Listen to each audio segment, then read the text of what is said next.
जयप्रकाश के साथ मैं हूं आज हरियाणा प्रदेश के फरीदाबाद जिले के पृथला विधानसभा के मोहना गांव में। और आपको बता दूं, आज बसपा राष्ट्रीय कोऑर्डिनेटर आकाश आनंद जी का आज संबोधन रहा। यहाँ बड़ी जनसभा को संबोधित किया। पृथला विधानसभा से पूरे फरीदाबाद लोकसभा से हजारों की तादाद में यहाँ लोग मौजूद थे। बड़ी जनसभा आज उन्होंने संबोधित की है। हमारे साथ मौजूद हैं बसपा हरियाणा प्रदेश से एकमात्र पार्षद हैं बसपा पार्टी से संदीप शर्मा जी, जो कि पृथला विधानसभा से उम्मीदवारी ठोक रहे हैं, अपनी विधानसभा की टिकट की दावेदारी ठोक रहे हैं। एक बार जानेंगे उनसे किस तरीके की उनकी तैयारियां हैं। संदीप शर्मा जी, हमारे चैनल में आपका स्वागत। बहुत बहुत धन्यवाद जी, आपने हमें समय दिया। स्वागत है। किस तरीके से देखते हैं विधानसभा का चुनाव अब बिल्कुल सर पर गूंज रहा है और लगातार दावेदारी ठोकी जा रही है। पिछली बार विधानसभा का चुनाव हुआ 8600 वोट आई, उसके बाद लोकसभा का चुनाव हुआ तो विधानसभा से 5000 वोटें गई। अब की बार संदीप शर्मा दावेदारी ठोक रहे हैं। संदीप शर्मा दावेदारी ठोक रहे हैं, क्या बहुजन समाज पार्टी पृथला विधानसभा से इस सीट को निकाल पाएगी? देखिए जयप्रकाश जी, मैं तो एक बात आपको बताता हूँ। आज आपने देखा होगा एक बड़ा हुजूम लोकसभा का, जो हमारा इंडियन नेशनल लोकदल और बसपा का संयुक्त कार्यकर्ता सम्मेलन यहाँ हुआ था।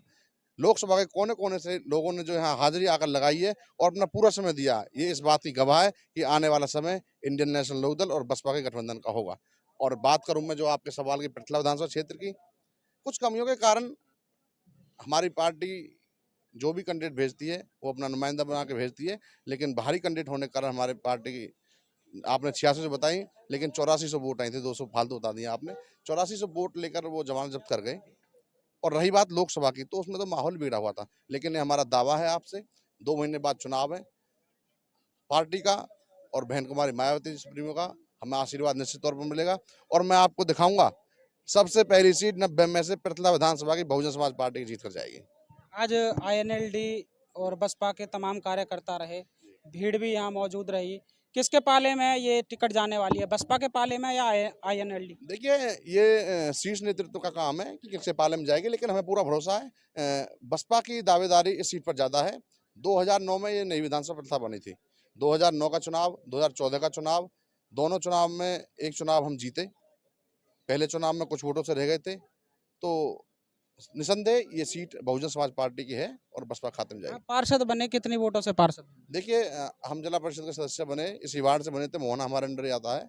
लगभग 3000 वोट लेकर हम सबसे बड़ी जीत फरीदाबाद के। टोटल कितनी वोटें मिली थी? हमें 6800 वोट मिली थी। जो दूसरा कैंडिडेट था वो 3800 वोट पे था, हमारे 3000 वोट पीछे था। एक तरफ जो बसपा का पूर्व का कैंडिडेट है वो 8400 वोट विधानसभा में लेता है, आप पार्षद हैं, आप 6800 वोट एक पार्षद के 8 से 10 गांव में लेते हैं। तो किस तरीके की तैयारियां हैं विधानसभा की आप? देखिए वो बातें तो पिछले चुनाव की थी, आई गई हुई, लेकिन अब हमारी बहुजन समाज पार्टी का हर कार्यकर्ता मजबूत है। वोटर जो होता है वो कैंडिडेट मजबूत होता है तो उसके पीछे चलता है। अगर कैंडिडेट हल्का होता है तो वोटर इधर उधर डाइवर्ट हो जाता है। हर व्यक्ति मजबूत व्यक्ति के साथ जुड़ना चाहता है और जीतने पारे में सब अपना वोट देना चाहते हैं। तो निसंदेह हमें पार्टी मौका देगी और वोटर हमारे साथ रहेगा और हम जीत कराएंगे। आपने बाहरी प्रत्याशी की बात की, पहले भी यहाँ से जो विधायक वो बाहरी बने हैं, टेकचंद शर्मा जी, सुरेंद्र वशिष्ठ जी आए, उसके बाद जो विधायक बना हुआ सिमट गया 8400 वोट पर। लगातार मांग है, लोगों की भी मांग है कि इस भाजपा सरकार से लोग दुखी हैं। इनकी गठबंधन की भी सरकार रही, उससे भी दुखी रहे, गठबंधन तोड़ दिया, निर्दलीय विधायक इनके पाले में बैठे रहे।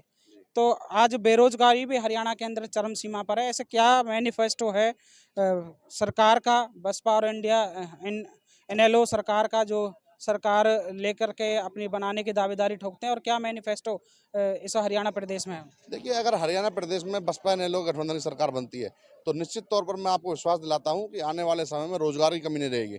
जैसे कि हमारे आईएनएलडी प्रमुख अभय सिंह चौटाला जी ने अपने स्पीच में अभी बोला था कि 2 लाख नौकरी हम सरकार बनने के 6 महीने बाद तुरंत रोजगार हरियाणा में देंगे। तो मैं आपको निसंदेह ये विश्वास दिलाता हूँ कि आने वाले समय में गठबंधन की सरकार होगी और हरियाणा एक चहुमुखी विकास की तरफ चलेगा और सभी को रोजगार मिलेगा। इस तरीके के वादे भाजपा भी कर चुकी है, कांग्रेस भी कर चुकी है, प्रदेश में सरकार भी बना चुके हैं। देखिए भाजपा ने वादे किए तो देख लिया, अब की बार हमारे वादे देख लो, हमारे नेक इरादे और अच्छे वादे। चिंता ही ना करिए, सरकार आने दीजिए, सारे वादे पूरे होंगे। अच्छी सोच। कितने कितने हरियाणा में कितनी सीटें की उम्मीद है? देखिए निश्चित तौर पर मैं आपको बता दूं, आने वाले समय में सरकार हरियाणा प्रदेश की इंडियन नेशनल लोकदल और बसपा गठबंधन के द्वारा चलेगी। जो सरकार चलेगी वो बसपा और इंडिया इंडियन नेशनल लोकदल और बसपा गठबंधन के द्वारा सरकार चलेगी।